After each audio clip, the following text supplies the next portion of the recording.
Good morning, and welcome to another edition of Good Policies on Kix 105.5. My name is Mike Barrett from Barrett Insurance Agency, and this morning we are going to continue our conversation that really is a direct impact for many people in Vermont, and including our area, and that is all the rainwaters we've had that has caused damage to people really all across the state. You know, a lot of people, when they think of flood insurance, they're thinking of being close to a waterway, such as a river, a pond, or a stream. That's not always the case. You want to be thinking about an inundation of water that can build up, and it's all getting heavy rain on the hills and coming down into the valleys, causing problems. And that is why flood insurance really needs to be thought of as something that could be available and of interest and of protection for really anybody, any homeowner or a business owner that could be impacted.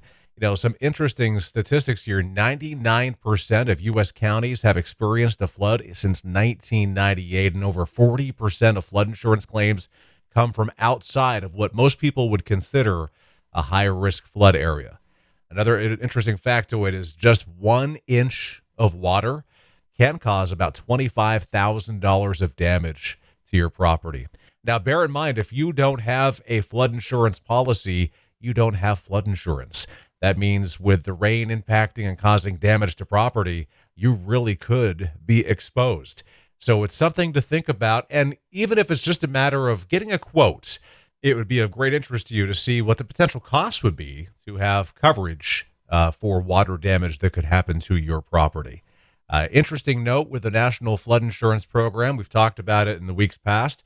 If your community is not an active participant, not active with FEMA, then you're not eligible for the National Flood Insurance Program. But many private companies do exist and offer flood insurance just for many needs, for those who are outside of the FEMA towns, but even for those who may have to pay an extraordinary amount of money to go through the National Flood Insurance Program. Now, some things to think about with the National Flood Insurance Program is that you have to have a 30-day waiting period if it's not for a loan closing.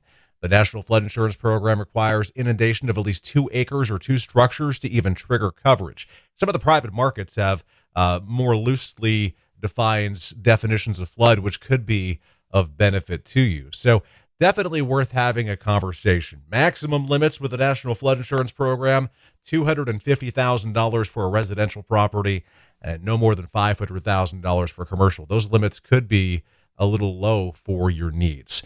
So have the conversation. Bear in mind, land is not covered. So wash out of culverts, wash out of driveways. If you're getting sinkholes in your property, not going to have coverage, even on a flood policy, certainly not on a regular homeowner policy or commercial policy. With what we've had for severe weather and the continuation of rain, maybe it's time to look at the possibility of a flood policy for your needs. That's Good Policies this week. Again, my name is Mike Barrett from Barrett Insurance Agency on Portland Street in St. Johnsbury. You can find us online, thebarrettagency.com. Also can find us on Google, Facebook, and YouTube. Just look for Barrett Insurance Agency. Have a great week.